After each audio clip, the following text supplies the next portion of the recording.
Imagine a car which you and your family can go on vacation in. It will do some light off-roading without you worrying about the undercarriage. From the lights, it can leave most other cars behind, and all this using between 7 and 8 liters per 100 kilometers. Oh, did I mention this car should also drive itself in traffic? This is Volvo XC90 T8, which means a 4-cylinder 320 horsepower turbocharged petrol engine works in tandem with an electric motor to give you a total output of 407 horsepower. Yeah, that's about this much. And a 0 to 100 kilometers per hour time of 5.6 seconds and a claimed average fuel consumption of just above 2 liters per 100 kilometers.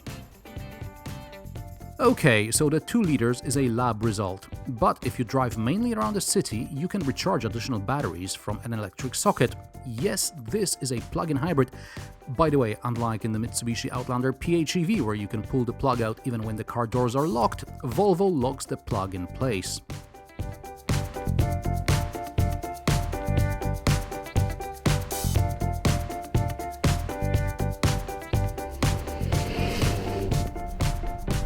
I am fascinated by the drivetrain and all the driver aids, so I do apologize to all the parents who want to know if the boot is all right. Bear with me or just skip until the last 2-3 minutes of the video. Let me start with the plug-in hybrid business. Volvo optimistically claims this car will do above 40 kilometers in zero emissions mode. Charging fully drained batteries on 10 amps takes about 3.5 hours, but I did leave the car a few times overnight, so we can assume the batteries were always fully charged. When I unplugged the car, it displayed about 35 kilometers electric range, but realistically, I can do about 27. So if your daily commute is, say, 50 kilometers, you either have to recharge the car from a public socket or return on petrol. In normal hybrid mode, Volvo XC90 uses about 6 to 7 liters per 100 kilometers in city traffic. So 2 trips, half EV, half hybrid, and you're down to average fuel consumption of about 3 liters per 100 kilometers, which is much closer to Volvo's claimed 2.1 liters. And while in traffic, you can use the semi-autonomous pilot assist mode. The XC90 follows the car in front, maintains set distance and keeps within lanes. Every now and then, it will let you know it's time to do some actual steering. If you don't do that, the system will shut off. I didn't have the guts to check what will happen next. In 2016 and later models, Pilot Assist works for speeds up to 130 km per hour. In this model, it still works only up to 50 km per hour. You also have ordinary adaptive cruise control and an active speed limiter, but be careful when using it. On this stretch of road, the speed limit is 90 and then there is a 60 zone. Active speed limiter will actually brake rather abruptly, something that sales rep on your tail does not expect. Similar thing with cruise control. If you will reduce set speed by about 30-40 km per hour, the car will brake rather than coast to the new set speed.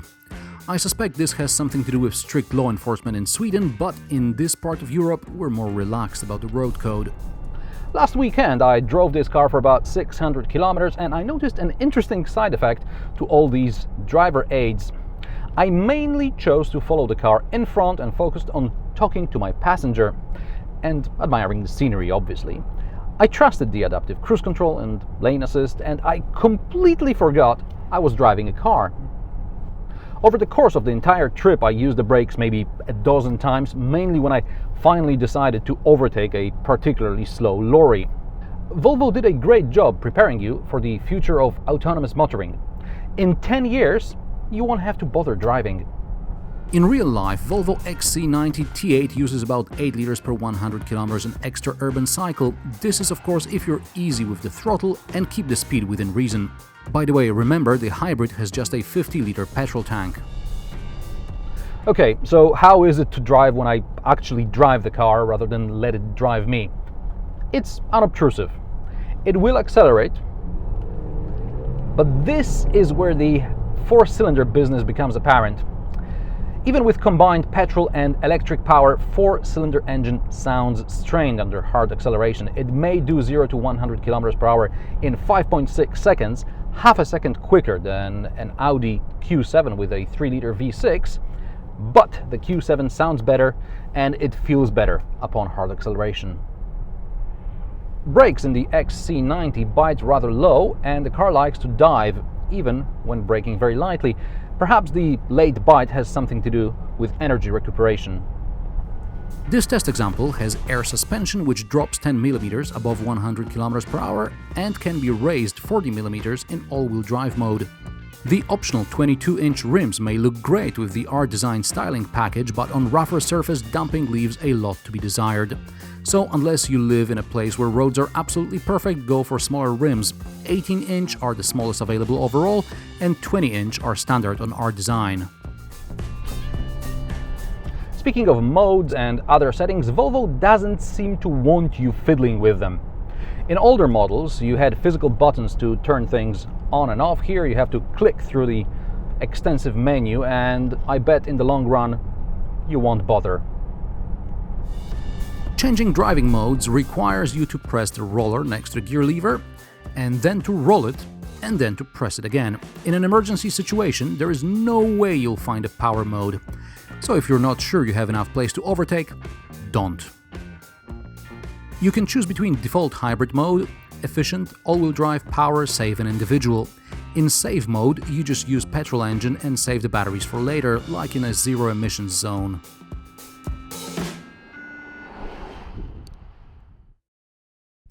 Shall we begin?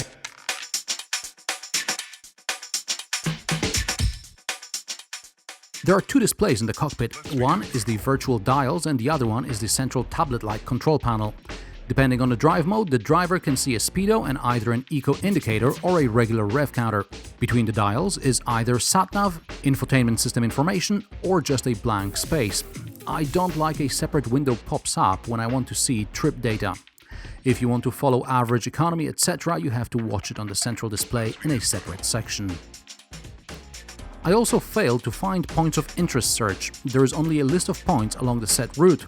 If you're attached to a particular petrol station chain, then you have to locate it on the web. Speaking of which, this Volvo XC90 is equipped with Volvo On Call, which I reviewed extensively in the XC60 episode. You can also insert your own SIM card with data plan to use apps like internet radio. However, I just streamed music directly from my smartphone via Bluetooth.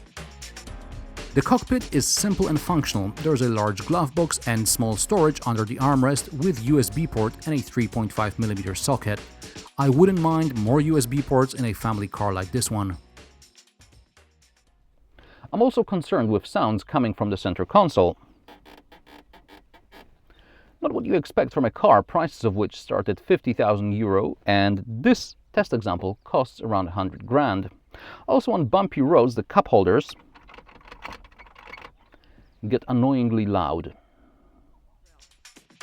There is good legroom and headroom for two adults in the back. The middle place features a boost seat. I'm surprised in this big a car there are only two ISOFIXs in the back. Again, no USB ports unless you count those in the optional tablet holders. And imagine what your kid will do with the panoramic roof cover. Is that all you got? Surprised in the third row, I fit even with second row seats fully back, move them to the middle position, which still leaves a lot of legroom in the second row, and I can stretch comfortably. But do I have to look at these cheap Finnish vents? Couldn't they just cover them with carpet? Same thing in the boot. Over 600 liters, everything seems fine. There's small storage under the boot floor and this practical cargo arrangement system. But there's nowhere to stow the boot cover, and seatbelts in the third row have to be attached to these last-minute pegs.